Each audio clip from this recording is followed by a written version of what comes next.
أشهد أن لا إله إلا الله وحده لا شريك له وأشهد أن محمدا عبده ورسوله أما بعد فأعوذ بالله من الشيطان الرجيم بسم الله الرحمن الرحيم الحمد لله رب العالمين الرحمن الرحيم مالك يوم الدين إياك نعبد وإياك نستعين اهدنا الصراط المستقيم صراط الذين أنعمت عليهم غير المغضوب عليهم ولا الضالين۔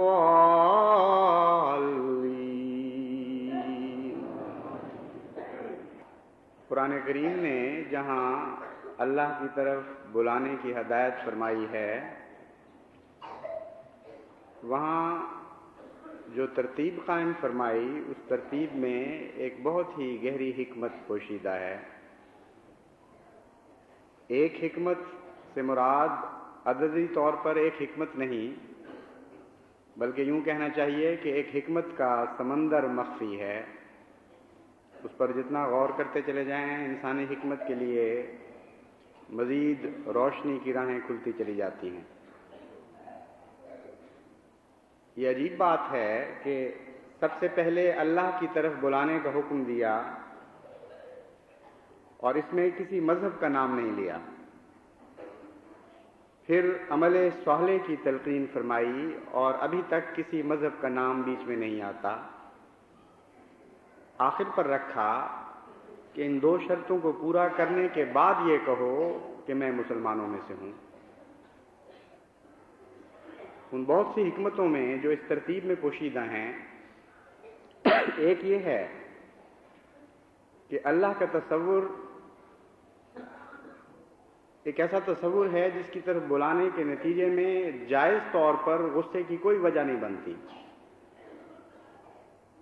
دنیا کو مذہبی لحاظ سے آپ دو ہی حصوں میں تقسیم کر سکتے ہیں، دو بڑے حصوں میں، وہ جو خدا کے قائل ہیں اور وہ جو خدا کے قائل نہیں۔ جو خدا کے قائل ہیں ان کو اگر یہ کہا جائے کہ ہم تمہیں خدا کی طرف بلاتے ہیں تو اس میں غصے کی کون سی بات ہے؟ نفرت کا کوئی مقام ہی نہیں ہے۔ اور وہ جو خدا کے قائل نہیں ہیں، اگر خدا کی طرف بلائے بغیر ان کو کسی مذہب کی طرف بلایا جائے تو نہایت ہی لغو فعل ہوگا، اور ساری بحثیں بے معنی اور بے حقیقت ہیں۔ اس لیے جو دہریہ ہو اسے تو لازماً بات ہی خدا سے شروع کرنی پڑتی ہے۔ بس دونوں پہلوؤں سے نہایت ہی پرحکمت کلام ہے کہ اللہ کی طرف بلانے والا ہوا۔ ادعو الی سبیل ربک کا دوسری جگہ فرمایا اپنے رب کی طرف بلاؤ۔ مذہبی تقسیمیں بعد میں آئیں گی، اور وہ جب آئیں گی تو پھر اس کے متعلق بھی اللہ تعالیٰ روشنی ڈالے گا کہ کس طرح اس معاملے میں گفتگو کرنی ہے۔ لیکن پہلے جہاں اللہ کو بلانے کا حکم ہے وہاں اس پر مزید غور کرنا چاہیے کہ اس میں اور کیا حکمتیں پوشیدہ ہیں اور کیا طریق ہے اللہ کی طرف بلانے کا۔ اللہ قدر مشترک ہے مذاہب کے درمیان، اور وہ آخری مقصد ہے جس کی طرف ہر مذہب بلاتا ہے۔ تو بات مقصد سے شروع کرنی چاہیے، یہ اللہ تعالیٰ بیان فرماتا ہے۔ اگر تم مذاہب کے ناموں کی تقسیم میں پڑ جاؤ گے، فرقہ بازی کی تفریق میں مبتلا ہو جاؤ گے اور اس طرف سے بات شروع کرو گے تو اتنی الجھنیں پیدا ہو سکتی ہیں اور بحث اتنی طویل ہو سکتی ہے کہ ہو سکتا ہے کہ ایک انسان بلکہ ایک انسانوں کی پوری نسل ہمیشہ اس جستجو میں منہمک رہے اور پھر بھی وہ کسی مقصد کو نہ پا سکے۔ دیکھیے دنیا میں مذاہب کی فہرست کتنی طویل ہے۔ وہ جو مر چکے ان کے بھی آثار باقیہ ابھی تک ملتے ہیں، اور جو زندہ مذاہب ہیں وہ بھی ایک بہت بڑی تعداد میں دنیا میں پائے جاتے ہیں، یعنی جن کو دنیا کی اصطلاح میں زندہ مذاہب کہا جاتا ہے۔ پھر ان کے فرقے اتنے ہیں کہ ان کی فہرستیں پڑھتے پڑھتے بھی ایک وقت لگ جاتا ہے۔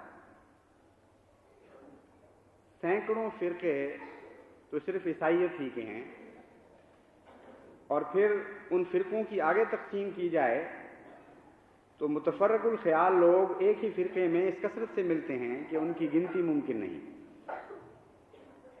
اور پھر یہ مذاہب مختلف ممالک میں مختلف زبانوں کے بولنے والے علاقوں میں پائے جاتے ہیں۔ ان کے علم کی کتابیں کچھ معروف ہیں، کچھ غیر معروف، اور بلکہ ایسی زبانوں میں جن کو اکثر دنیا کے انسان سمجھ ہی نہیں سکتے۔ تو اگر یہ دعویٰ شروع کیا جائے کہ ہمارے مذہب کی طرف آؤ، ہمارا مذہب سچا ہے، اور پھر علمی جستجو کے تحت انسان کو سچائی کو تلاش کرنے کی دعوت دی جائے، تو ایک لامتناہی سلسلہ ہے تحقیق کا جو کسی کنارے پر کبھی نہیں پہنچ سکتا۔ بات ختم ہی نہیں ہوگی۔ سب کچھ آپ سمجھا دیں ایک زبان میں، تب بھی ایسی بہت سی زبانیں پڑی ہیں جن کے اندر بہت سے مذاہب کے علم پھیلے پڑے ہیں۔ یہ یقین پیدا ہو ہی نہیں سکتا کہ ان مذاہب میں جو باتیں تھیں وہ کیوں درست نہیں یا کیوں درست ہیں۔ اس لیے پتہ کی بات کی گئی، سیدھی بات کی گئی، جہاں جو مقصد ہے اس کو بیان فرمایا گیا کہ یہ سارے مذاہب اور یہ گورکھ دندے اور یہ رستوں کی تفصیلیں اور یہ تعلیمات کے جھگڑے کیوں ہیں، کس طرف بلانے کے لیے؟ اللہ کی طرف، اور اس کے سوا انسان کو دلچسپی ہو ہی نہیں سکتی مذہب میں۔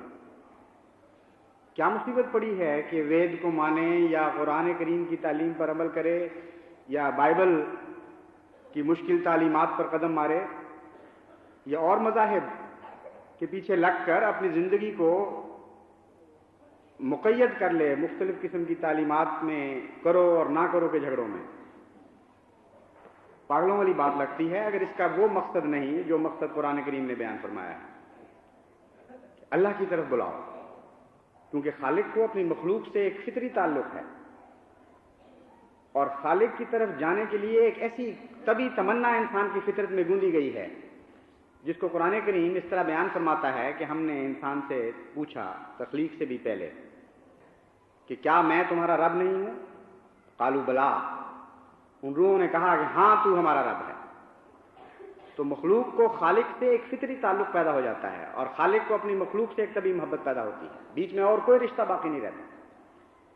تو فرمایا اپنے خالق کی طرف بلاؤ لوگوں کو۔ وہ جو خدا کی ہستی کے قائل ہیں ان کو تو خدا چاہیے، جہاں بھی ملے، جس نام پر ملے۔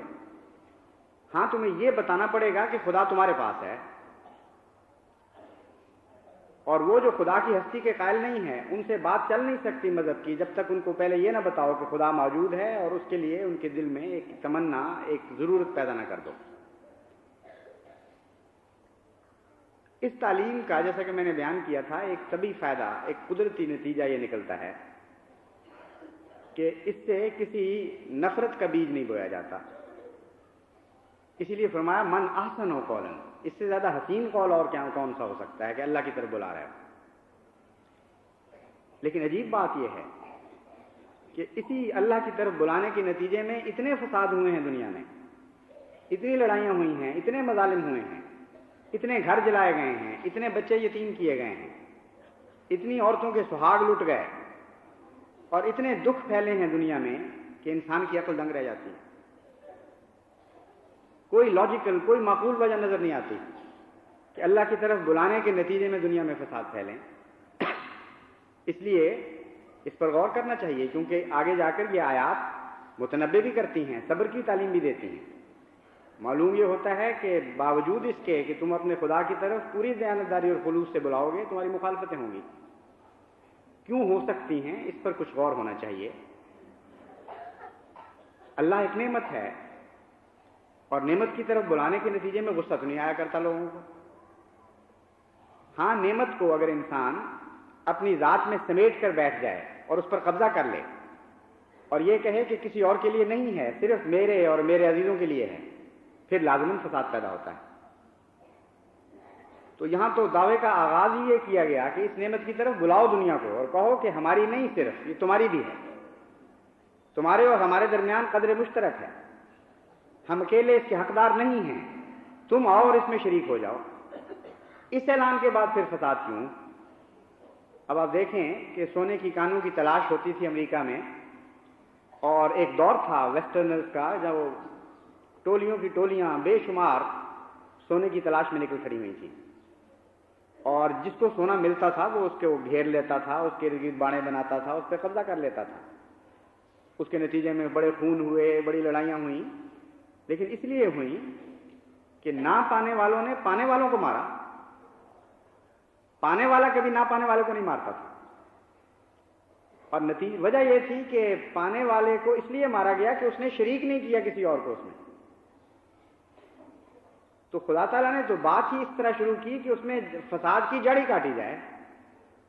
فرمایا اللہ تمہیں مل گیا ہے، اس میں کوئی شک نہیں، مگر ملتے ہی اس کی طرف لوگوں کو بلانا شروع کر دو، تاکہ جو ایک ہی وجہ نفرت کی اور بغض کی پیدا ہو سکتی تھی، حسد کی وجہ، وہ وجہ ہی زائل اور باطل ہو جائے. کہو کہ یہ تمہارا بھی رب ہے، ہمارا بھی رب ہے، اور ہم داروغہ نہیں ہیں، ہم اس رب کے اوپر کوئی رائٹ آف پوزیشن نہیں رکھتے، ملکیت کے کوئی حقوق نہیں ہے ہمارے. اسی طرح تمہارا بن سکتا ہے جس طرح ہمارا بنا تھا. اب بتائیے اس کے باوجود پھر نفرت کی کیا وجہ ہو سکتی ہے؟ اگر غور کریں تو ایک اور وجہ نظر آتی ہے، اور وہ یہ ہے کہ نہ پانے والوں کے پاس نہ صرف یہ کہ خدا نہیں، بلکہ خدا کی ہستی کے عملاً وہ قائل ہی نہیں رہے. ان کو جب کسی خدا کے تصور کی طرف بلایا جاتا ہے تو وہ کچھ چیزوں سے محروم رہتے ہیں. یعنی خدا کی نعمت پر راضی نہیں، بلکہ خدا کے نام پر دنیا میں اپنی سرداریوں پر راضی ہیں. خدا کی سرداری پر راضی نہیں، بلکہ خدا کے نام پر اپنی لیڈرشپ قائم کرنے کے نتیجے میں وہ مطمئن ہیں.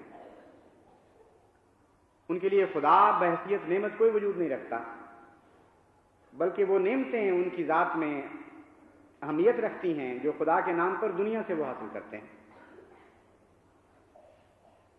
اور جب خدا کی طرف بلانے والے آتے ہیں تو وہ یہ محسوس کرتے ہیں کہ خدا کی نعمت تو فی ذات ہی کوئی چیز نہیں ہے، اس میں تو ہمیں کوئی دلچسپی نہیں. ہاں، خدا کا نام لے کر یا خدا کا نام لینے والوں میں لوگ دنیا ہمیں شمار کرنے کے نتیجے میں نعمتیں عطا کرتی ہے، ہماری سرداریوں کو قبول کرتی ہے، جتھے ہیں ہمارے پیچھے، ان کی دولتیں ہماری راہ میں قربان کی جاتی ہیں. یہ بلانے والا ایک ایسی فرضی نعمت کی طرف بلا رہا ہے جس کے نتیجے میں ہماری ٹھوس ظاہری دنیاوی نعمتیں ہمارے ہاتھوں سے نکل جائیں گی. یہ وجہ ہے جو نفرت کی وجہ ہے، اور سارے مذاہب کی تاریخ کا یہ خلاصہ بنتا ہے. حضرت صلی اللہ علیہ وآلہ وسلم نے جب خدا کی طرف دنیا کو بلایا تو یہ تو نہیں فرمایا تھا کہ یہ میرا ہے اور تمہارا نہیں ہے، بلکہ یہ اعلان فرمایا تھا قل انما انا بشر مثلکم یوحی الی انما الہکم الہ واحد فمن کان یرجو لقاء ربہ فلیعمل عملا صالحا ولا یشرک بعبادۃ ربہ احدا. کہ اے بنی نوع انسان، میں تم پر کوئی ایسی فضیلت کا دعویٰ نہیں کر سکتا، نہ کرتا ہوں، جو تمہیں حاصل نہیں ہو سکتی. میں بھی تو تمہاری ہی طرح کا ایک بشر تھا جسے وحی نے نور بنا دیا ہے، اور یہ وحی صرف میرے لیے مخصوص نہیں، خدا کی ہر بندے کے لیے کھلی ہے. من کانا یرجو لقاء ربہ. اب اگر تم پسند کرتے ہو یہ عظیم شان مقام تو ایک کھلی دعوت ہے، صلاح عام ہے. من کان یرجو لقاء ربہ، جو بھی اب مجھے دیکھ کر میری فضیلت کو پہچان کر اپنے رب کی طرف دوڑنا چاہے، اسی رب کو پانا چاہے جو میں نے حاصل کیا، اسی کے لقاء کی تمنا کرے، فلیعمل عملا صالحا، پھر وہ عمل صالح کرے۔ دیکھیے پھر وہی عمل صالح والا مضمون یہاں مان بعد داخل کر دیا گیا۔ پہلے بھی تو یہی فرمایا تھا، من احسن قولا ممن دعا الی اللہ وعمل صالحا، تو فرمایا کہ سیدھا سادہ رستہ ہے، تم بھی عمل صالح کرو، میں نے بھی تو عمل صالح کے ذریعے اپنے رب کو پایا تھا، اور تم بھی خدا کا شریک نہ ٹھہراؤ، تمہیں بھی خدا اسی طرح مل جائے گا جس طرح مجھے ملا تھا۔ یہ اعلان آپ نے فرمایا۔ اب اس اعلان میں کون سی غصے کی وجہ تھی اور کون سی نفرت کی وجہ تھی؟ لیکن سارا عرب آپ کی جان کے، آپ کی عزت کے، آپ کے اموال کے، آپ کے اعزاء، آپ کے اقربا کی جان کے درپے ہو گیا، اس لیے کہ کچھ ان کے فرضی خدا تھے، ان کو خداؤں میں دلچسپی نہیں تھی، ان کو دلچسپی ان دنیاوی نعمتوں میں تھی جو خدا کے نام پر وہ دنیا سے بٹورا کرتے تھے، ان کو دلچسپی ان جتھوں پر تھی جو خدا کے نام پر ان کے گرد اکٹھا ہوئے تھے۔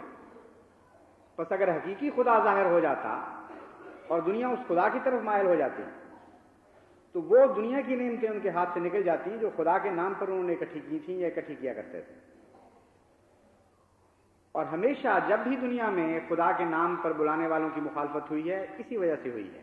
بنیادی طور پر وہ قومیں دہریہ ہو چکی ہوتی ہیں، وہ قومیں مشرک ہو چکی ہوتی ہیں، اور جب یہ اعلان ہوتا ہے کہ ان سب مصنوعی خدا اور ان کی نعمتوں کو چھوڑ کر حقیقی خدا کی طرف آ جاؤ، تو ان کو اپنے ہاتھ سے کچھ چھوڑنا پڑتا ہے۔ اگر خدا پا کر کچھ چھوڑنا پڑے تو پھر تو انسان ہر قربانی کے لیے تیار ہو جاتا ہے، اور تبھی کچھ لوگ ایسے انبیاء کے گرد اکٹھے ہونے لگ جاتے ہیں۔ لیکن وہ جن کے دل کی گہرائیوں میں دہریت ہو، جن کو کسی حقیقی خدا پر ایمان نہ ہو، وہ لازماً پھر مخالفت کرتے ہیں، کیونکہ وہ یہ سمجھتے ہیں کہ ہم کھو تو دیں گے لیکن پائیں گے کچھ نہیں۔ چنانچہ حضرت مسیح موعود علیہ الصلوۃ والسلام نے بھی اسی قرآنی تعلیم کے مطابق اپنے رب کی طرف سب سے پہلے دنیا کو بلایا۔ رب کی طرف بلانے میں ایک اور بھی حکمت پیش نظر ہے، وہ یہ ہے کہ یہ ایک ایسی دولت ہے جس کو پانے کے بعد انسان تنہا اس سے لذت یاب ہو ہی نہیں سکتا۔ حقیقت یہ ہے کہ دنیا میں دو قسم کی نعمتیں ہیں، ایک وہ جن کے ختم ہونے کا خوف انسان کو لاحق ہو، اور ایک ایسی نعمت جو نہ ختم ہونے والی ہو۔ جن نعمتوں کے ختم ہونے کا خطرہ ہو اس کے ارد گرد واڑیں بن جایا کرتی ہیں، اس کے ارد گرد فصیلیں کھڑی ہو جاتی ہیں، اس کے ارد گرد قانون حائل ہو جاتے ہیں، اور انسان چاہتا ہے کہ یہ میرے اور میرے ساتھ کے لوگوں کے لیے، میرے عزیزوں کے لیے محفوظ رہے، اور تھوڑی بہت اپنی مرضی سے کبھی وہ اس دولت کو چھوڑ بھی دیتا ہے، لیکن بالعموم اس میں شراکت کو پسند نہیں کرتا۔ لیکن اگر ایسی دولت ہو جس سے دنیا بھی فیض یاب ہو سکے اور اس کی لذتوں میں کبھی کوئی کمی نہ آ سکے،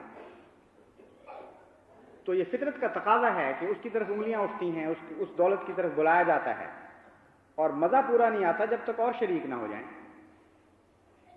آپ قانون قدرت کا کوئی حسین منظر دیکھ رہے ہوں، ساری دنیا میں اس کو دیکھے تو آپ کی لذت میں کمی نہیں آ سکتی۔ اسی طرح اس منظر کے آپ مالک رہیں گے جس طرح باقی دنیا مالک بنتی ہے۔ چنانچہ فطرت کا تقاضا یہ ہے کہ زیادہ سے زیادہ لوگوں کو دکھانے کا مزہ آتا ہے۔ بعض دفعہ موٹر پہ سفر کرتے ہوئے کوئی پیاری سی جگہ نظر آئے، کسی بچے نے دیکھی ہو تو ضد کرتا ہے کہ چلو بے شک واپس چلو، لیکن وہ جگہ میں نے تمہیں ضرور دکھانی ہے۔ کیوں دکھانی ہے؟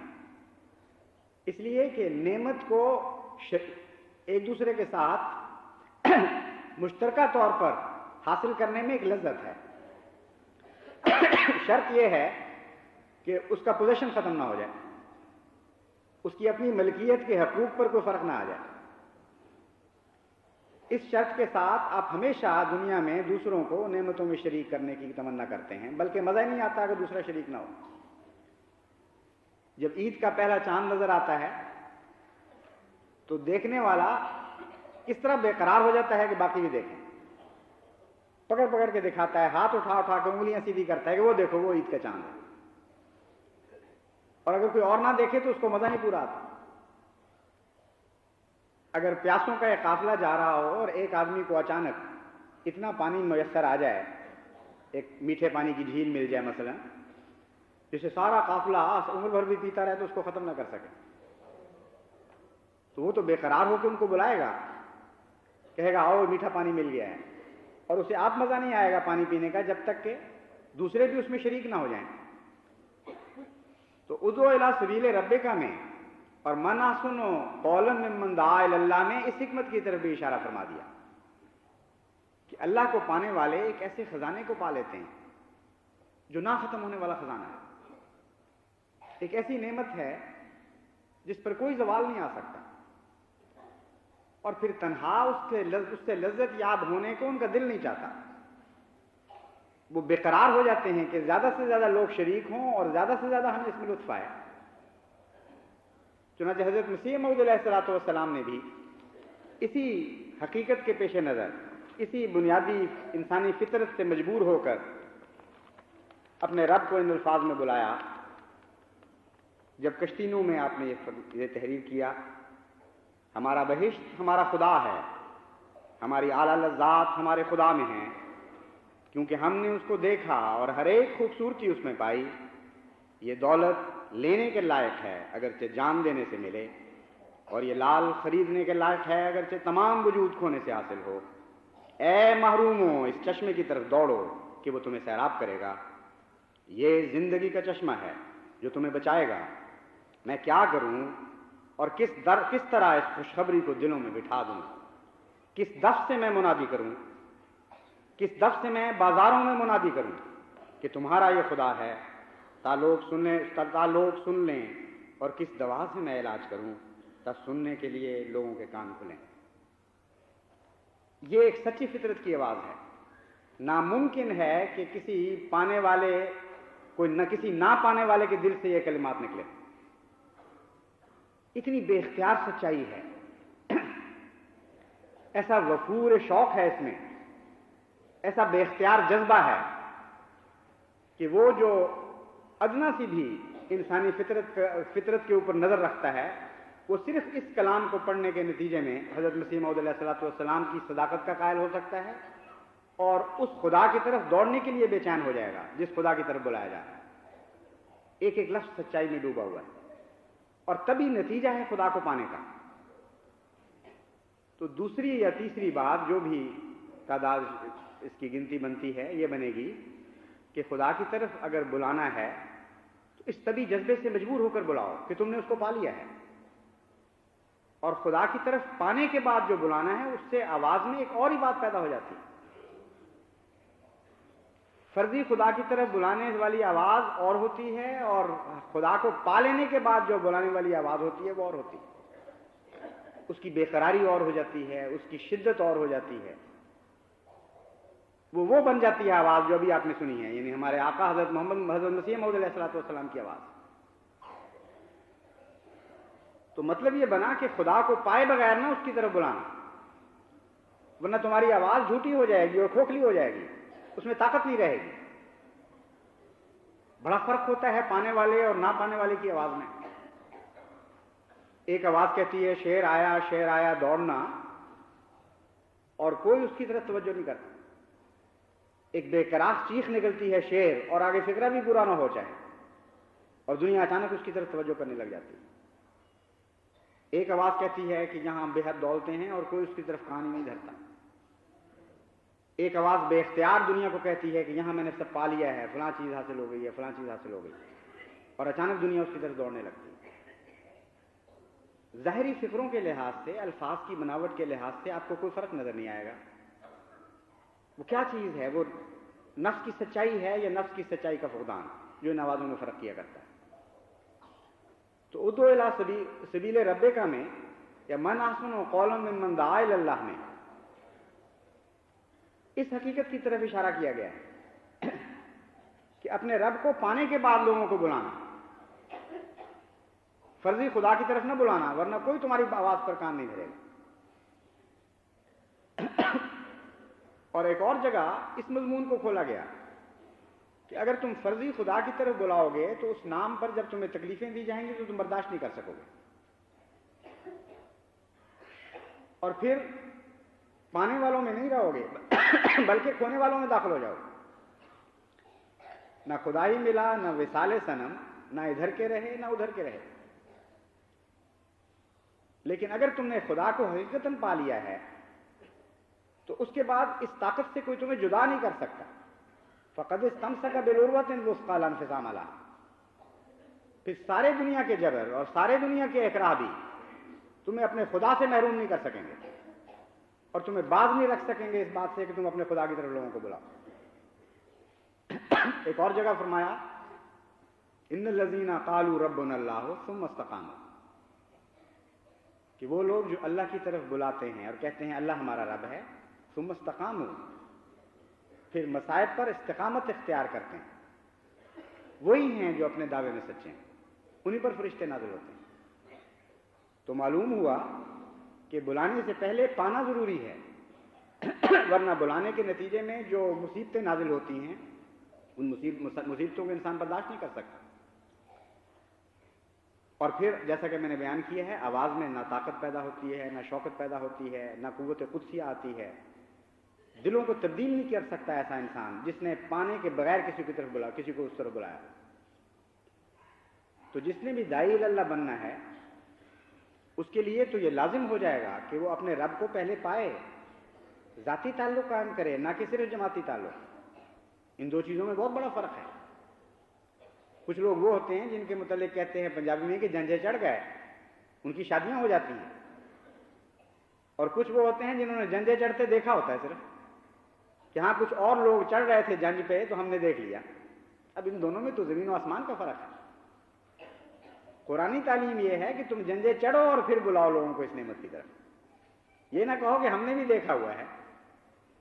ان کی آواز تو اسی طرح ہوتی ہے جیسے گیدڑوں کی آواز، جن کے متعلق کہا جاتا ہے کہ رات کو جب چیختے ہیں اور شور مچاتے ہیں تو واقعہ یہ ہوتا ہے کہ ایک گیدڑ بڑے زور سے اور بڑی تالی سے یہ آواز بلند کرتا ہے کہ پدرم سلطان بود، کہ میرا باپ بادشاہ تھا۔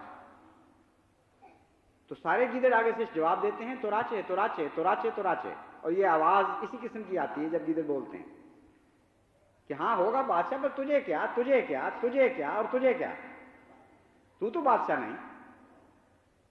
تو خدا کی طرف بلانے والوں کی طرف کے ساتھ بھی یہی سلوک ہوگا اگر انہوں نے خدا کو پایا نہ ہو اور صرف یہ کہتے ہوں کہ فلاں پر خدا نازل ہوا تھا اور فلاں سے خدا نے کلام کیا تھا اور فلاں نے خدا کو پا لیا تھا اور فلاں نے خدا کو پا لیا تھا۔ ان کو تو دنیا پھر یہی کہے گی کہ توراچے توراچے توراچے توراچے، تجھے کیا تجھے کیا تجھے کیا تجھے کیا، جب تو نے نہیں پایا تو ہمیں کس طرح ملا دے گا خدا سے؟ نعمت کو تو نہیں پا سکا، ہمیں بلاتا ہے کہ ہمیں دلوا دے گا اس نعمت کو، تو کتنی کھوکھلی اور بےمانی اور بے حقیقت آواز بن جاتی ہے۔ بس کامیاب مبلغ کے لیے اس میں بے شمار حکمتوں کے پیغام ہیں، ایک خزانہ ہے حکمتوں کا اس بات میں مخفی کہ اللہ کی طرف بلاؤ اور پانے کے بعد بلاؤ۔ اور ثبوت اس کا کیا دیا؟ وَعَمِلَ صَالِحًا، کیسا عجیب کلام ہے، کتنے تھوڑے لفظوں میں کیسی حیرت انگیز باتیں بیان فرما دیتا ہے۔ میں نے جو یہ کہا کہ اللہ تعالیٰ یہ کہنا چاہتا ہے کہ خدا کو بلاؤ اور پانے کے بعد بلاؤ، بغیر حاصل کیے نہیں بلانا، اس کا ثبوت کیا ہے؟ اس کا ثبوت یہ ہے کہ اگلا کلمہ بتا رہا ہے کہ حاصل کے نتیجے کو پیش کرو۔ عَمِلَ صَالِحًا، اگر خدا کو تم نے پایا ہے تو حسن تم میں بھی تو پیدا ہونا چاہیے۔ یہ کیسے ہو سکتا ہے کہ اللہ کو پا لیا ہو اور اسی طرح بدصورت اور بدزیب اور بے حقیقت اور قریب المنظر انسان بنے رہا؟ اللہ تو ایک عظیم الشان طاقت، ایک زندگی کا سرچشمہ ہے، اس کو حاصل کرنے کے بعد زندگی کی علامتیں بھی تو آنی چاہیے۔ آپ لوگوں کو بلا رہے ہو پیاسوں کو کہ آؤ ادھر پانی ہے، اور زبان سوکھی ہوئی ہو اور گلے سے آواز نہ نکلتی ہو اور ہونٹ خشک ہوں، تو کوئی کہے گا کہ میاں پانی ہے تو تم کیوں نہیں پیتے ایک گھونٹ پانی؟ تو خدا کی طرف بلائیں اور عمل صالح نہ ہو تو دنیا اسی طرح یہ کہے گی۔ کہ کس خدا کی طرف بلا رہا ہے جس نے تمہارے اندر کوئی تبدیلی پیدا نہیں کی. اسی طرح تم ظالم ہو، اسی طرح سفاک ہو، اسی طرح لوگوں کے حق مارتے ہو، اسی طرح جھگڑوں میں مبتلا ہوتے ہو جس طرح دنیا جھگڑوں میں مبتلا ہے، اسی طرح بے رحمی کا شکار ہو. عورتیں مردوں کے حقوق ادا نہیں کر رہی، مرد عورتوں کے حقوق ادا نہیں کر رہا ہے. بنی نوع انسان سے کوئی سچی ہمدردی نہیں ہے. کوئی بیمار ہو تو دل میں دکھ محسوس نہیں ہوتا، کوئی مصیبت میں مبتلا ہو تو اس کو دور کرنے کی کوشش نہیں کی جاتی. اور پھر کہتے ہو کہ آؤ ہم تمہیں خدا کی طرف بلاتے ہیں. اگر خدا کی طرف بلانے والوں کا یہ حال ہے تو پھر نہ بلانے والوں سے فرق کیا ہے؟ ہم کیوں اپنی جگہ چھوڑ کر تمہاری جگہ آنے کی تکلیف کریں؟ یہ تبھی نتیجہ ہے اس بات کا کہ اگر عمل صالح پر کی شرط پر عمل نہ ہو رہا ہو. تو عمل صالحہ یا اعمال صالحہ کا پیدا ہونا یہ خدا کو حاصل کرنے کا نتیجہ ہے، نہ کہ خدا کی طرف بلانے کا نتیجہ. یہ میں بات کو آپ پر کھولنا چاہتا ہوں، کیونکہ خدا کی طرف بلانے والے تو لاکھوں کروڑوں ہیں، اربوں ہوں گے جن کے اعمال گندے ہیں، جن کا کردار گواہی دیتا ہے کہ انہوں نے کچھ بھی حاصل نہیں کیا اس ذات سے جس کی طرف بلا رہے ہیں. تو عمل صالح کی شرط سے وہ کیوں محروم ہیں؟ اس لیے کہ وہ ایک خیالی خدا کی طرف بلا رہے ہیں، انہوں نے پایا کچھ نہیں. اگر پا لیا ہوتا تو خدا ان کی ذات میں ظاہر ہو جاتا، ان کی ذات میں نظر آنے لگتا. یہ پانے والوں کو توفیق ملا کرتی ہے کہ وہ یہ اعلان کرتے ہیں کہ سر سے لے کر پاؤں تک وہ یار ہے مجھ میں نے. بغیر حاصل کیے کس طرح آواز میں شوقت اور قوت پیدا ہو سکتی؟ اس لیے داعی اللہ کے لیے دلیلیں سیکھنا بہت بعد کی بات ہے. لوگ جو کہتے ہیں کہ جی ہم انتظار کرتے ہیں پہلے پاکٹ بک چھپ جائے، پہلے فلاں دلیل ہمیں مل جائے، علم سیکھ لیں پھر خدا کی طرف بلائیں گے، تو ان بیچاروں کو علم نہیں کہ قرآن کریم نے تو اس بات سے ان کو آغاز میں آزاد کر دیا. فرمایا ہے اپنے رب کو پالو اور اس کو پانے کے آثار اپنے اندر ظاہر کر دو، پھر تم پوری طرح مسلح ہو چکے ہو اس بات کی، ان تمام ہتھیاروں سے جو جہاد فی سبیل اللہ کے لیے ضروری ہیں. زیادہ راہ تو تمہیں مل گیا. ہاں اس راہ میں آگے چل کر جو ضرورتیں ہوں گی وہ خدا تعالیٰ خود پوری کرتا چلا جائے گا. اور یہ امر واقعہ ہے کہ خدا کی راہ میں تقویٰ سے لیس ہو کر عمل صالح سے مزین ہونے کے بعد جن لوگوں نے جہاد شروع کیا وہ علم میں کبھی پیچھے نہیں رہے، بلکہ خدا خود ان کو علم عطا فرماتا ہے. اور علم ظاہری طور پر کتابیں پڑھنے سے نہیں آتا، اس سے بھی آتا ہے، لیکن اصل علم وہ ہے جو خدا عطا فرماتا ہے. چنانچہ اس کی دلیل، سب سے بڑی دلیل یہ کہ حضور اکرم صلی اللہ علیہ وآلہ وسلم جو دعوت اللہ دینے والوں میں سب سے بلند مقام رکھتے تھے، ظاہری علم سے بے بہرے ہیں. اگر علم اتنا ہی ضروری تھا جہاد کے لیے، یعنی ظاہری علم، تو پھر تو حضور اکرم صلی اللہ علیہ وآلہ وسلم کو شروع نہیں کرنا چاہیے تھا جہاد اللہ. آپ تو پہلے تمام دنیا میں پھرتے، یونیورسٹیاں جو اس وقت موجود تھیں ان سے تعلیم پاتے، اور پھر اس مقام پر کھڑے ہوتے کہ اب میں تمہیں خدا کی طرف بلاتا ہوں. آپ کا آقا سید ولد آدم کیوں ظاہری تعلیم سے آراستہ نہیں کیا گیا؟ یہ اس میں حکمت تھی، تاکہ پھر کبھی قیامت تک کوئی انسان یہ نہ کہہ سکے کہ میں کس طرح داعی اللہ بن جاؤں کیونکہ مجھے تعلیم نہیں. فرمایا جو سب دنیا کو علم سکھانے والا بنا ہے اس نے سفر کا آغاز بغیر تعلیم کے شروع کیا تھا. ایک صرف اس میں تھی کہ وہ اپنے رب سے پیار کرتا تھا اور اس کا رب اس سے پیار کرتا تھا. اس کے نتیجے میں سارے علوم کے سرچشمے اس کو کھولے گئے، حالانکہ ظاہری تعلیم کی زیور سے وہ آراستہ نہیں تھا.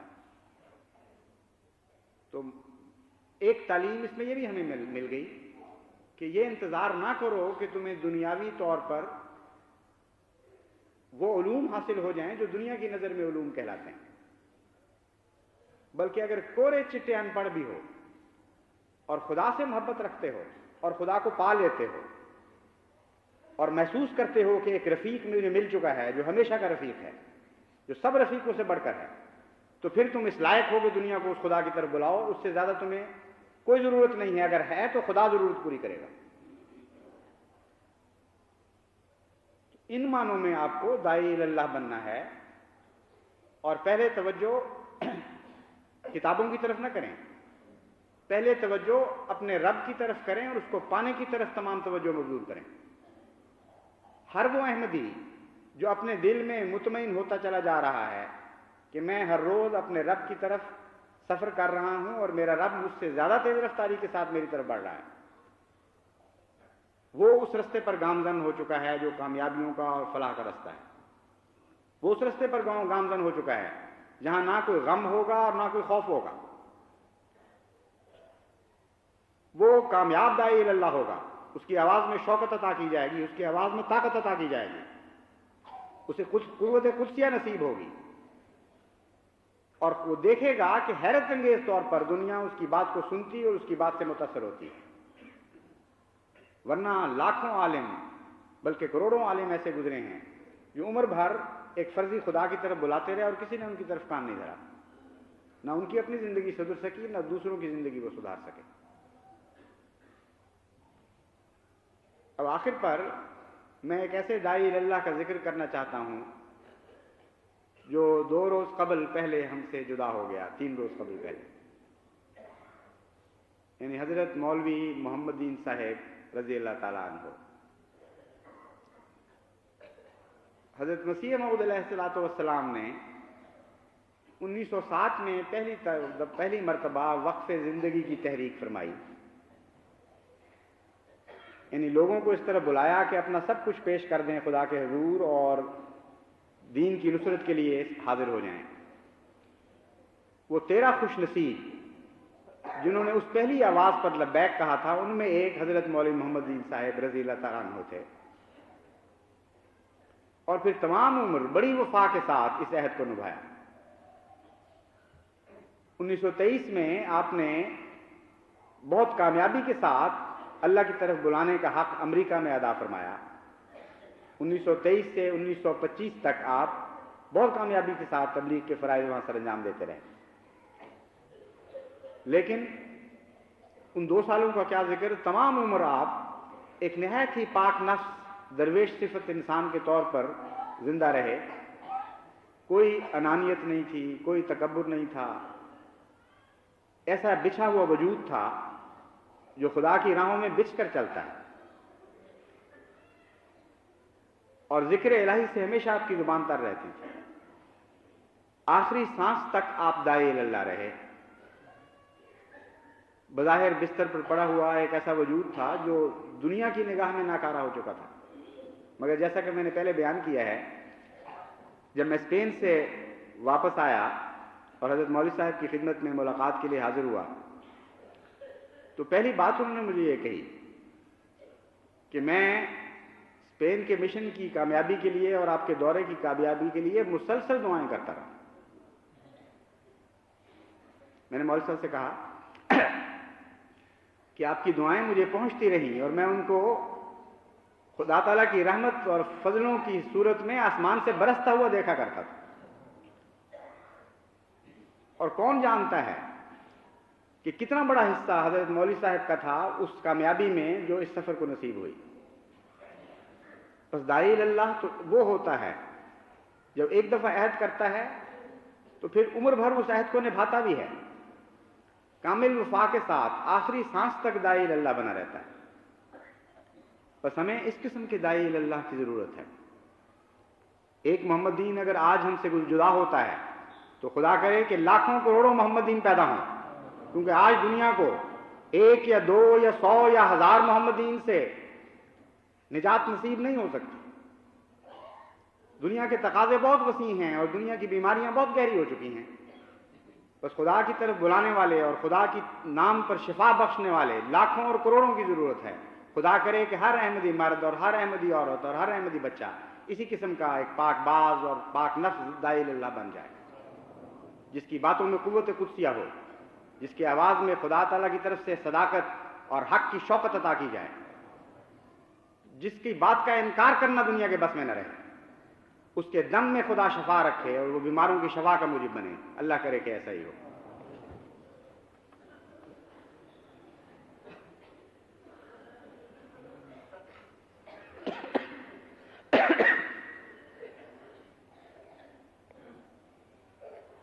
الحمد للہ